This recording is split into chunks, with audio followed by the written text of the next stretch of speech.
What is going on, everybody? Welcome back to my MI 670 project. This is all about universities and tuition, more specifically. Welcome to my final. I'm really excited about this end result. I loved doing this project, compiling everything we talked about this semester, and putting it all into a nice capstone experience. I found it very enjoyable, so I hope you enjoyed just as much as I did. I'm very proud of this result, so let's get into it. Some business understanding, the purpose behind it, why I chose universities, tuition, stuff like that. Well, I'm an out-of-state student myself. I'm from Colorado Springs, and I had to decide, what school to attend. And K-State was, one I wanted to go to, right? And I ended up going. Of course, here I am, and I loved it. Loved every second of it. Right before graduation here, just in a couple weeks. But tuition was a factor I looked at, and I think that's a factor a lot of students should consider. I'm not saying it's the only factor, but for the sake of this project, that's the financial data that we decided to analyze. Out-of-state tuition, then we used Twitter to just really analyze the current climate, right, of universities and what's happening out there in the news regarding universities. So that explains a lot of it there. Some of the techniques we'll use: descriptive, unsupervised content analytics, and network analytics. Benefits are for students and scholars alike. You'll be able to just analyze and compare tuition costs for universities nationwide.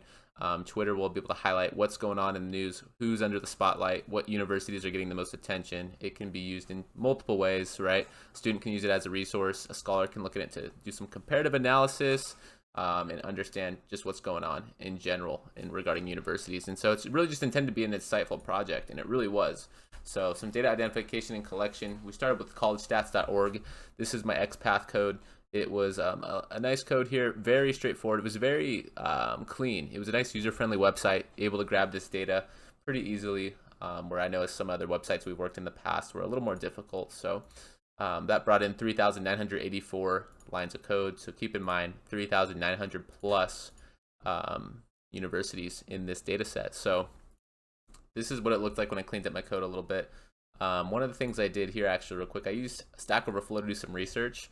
And to make it easier to convert to float, because I was having some difficulties, right? And I found that you got to remove comma, dollar signs, percentages, all those extra things make it harder for the system to turn into a float. So a little outside research going on there, but web scrapping is big for descriptive analytics, which we're getting into. What is the range? We looked at some box plot.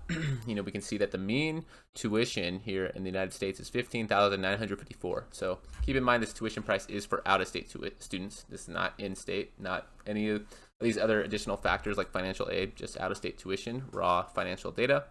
Some least expensive schools. I saw some zeros, right?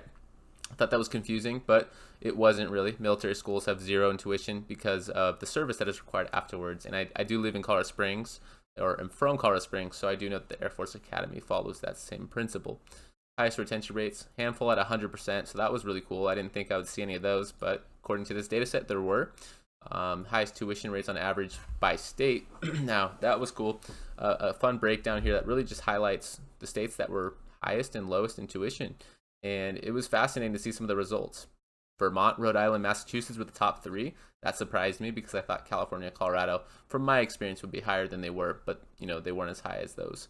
So how does the state of Kansas compare? Well, if we look at Kansas, we can see that Kansas College is, has a slightly below average in their tuition. It's below the national average, which is good, I think, in the terms of competitiveness and bringing in out-of-state students. So retention rate, 63.3%. That is the Kansas average for retention rate in the state of Kansas. I think I just repeated myself there twice, but let's keep moving. Let's compare tuition and retention at Manhattan. That was a fun little side project we did. Just kind of wanted to go down a rabbit hole in a way. So we started with Kansas. Now we went to Manhattan. And we can see there's three different colleges, universities within Manhattan: K-State, Manhattan Christian College, and Area Technical. We can see that Manhattan is the most expensive. Manhattan does also have the highest retention rate for out-of-state students. So that was really cool to see. And sometimes you got to keep in mind those other factors, right? Sometimes the price tag is worth paying a little bit more for that experience. And so K-State had a higher retention rate, but was slightly more expensive. Now, correlated wise, tuition and retention rate, it's a weak connection, maybe moderate at best, like slightly moderate. 0.41 is the correlation there. And it just goes to show there's other factors that come into play when you're considering retention rate. It's not just tuition. That's not the only thing that plays into it, but it is a factor. Not the factor, but it is a factor. So here's some Twitter data we started with. We spent about 20 minutes on Spider collecting 3,156 tweets. and it's all about universities, tuition. Here's what it looks like in data frame, but we did some more descriptive analytics off of it. 377 hashtags, 1,076 original tweets, 2,080 retweets, and we did this all at 5:56 p.m. Central Time a couple days ago. Minute by minute breakdown, few hundred there.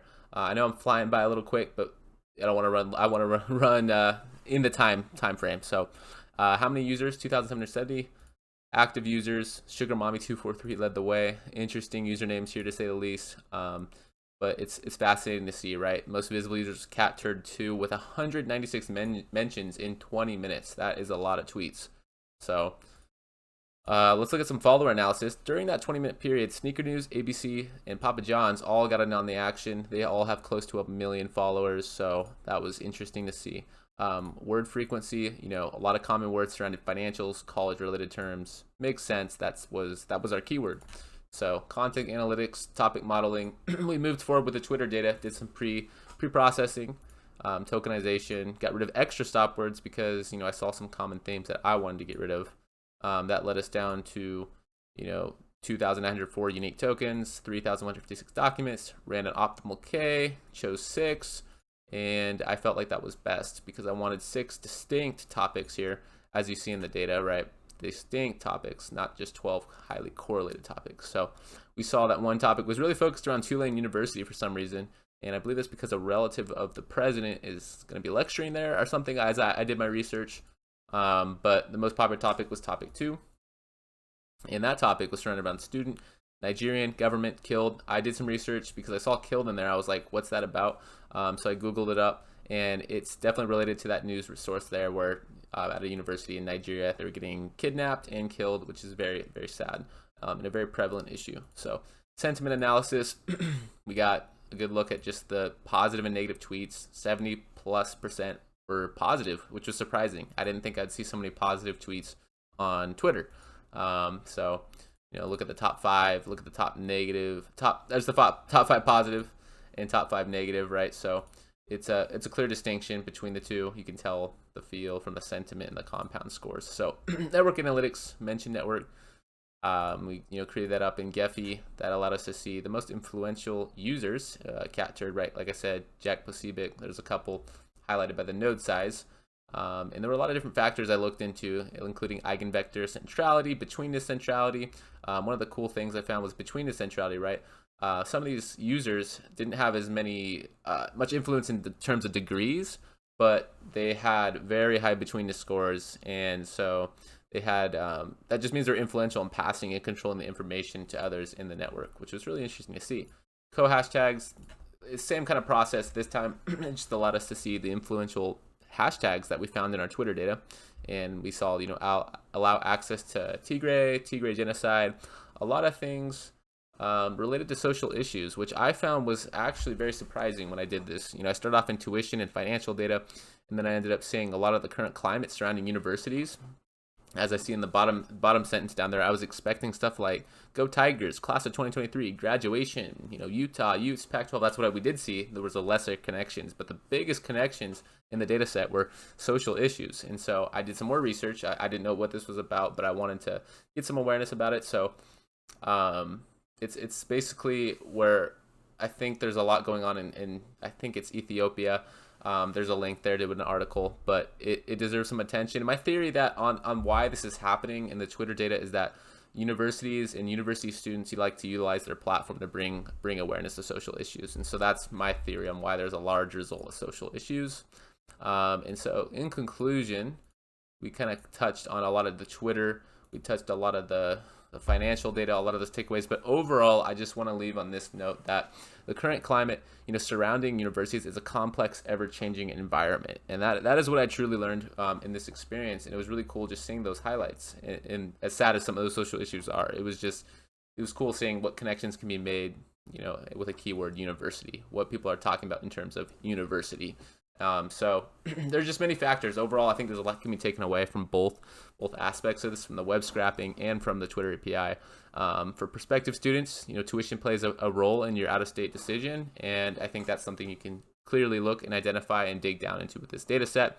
And then overall, peer-to-peer impressions are super important. So evaluating social media platforms like Twitter, and if it's a good fit, is really important as well. So I hope you enjoyed this project. I know I did. Thank you for listening, and check out that Jupyter Notebook, full HTML for all the code. There's a lot more to it. I just wanted to skim through the highlights and give my voice to it. So hope you enjoyed.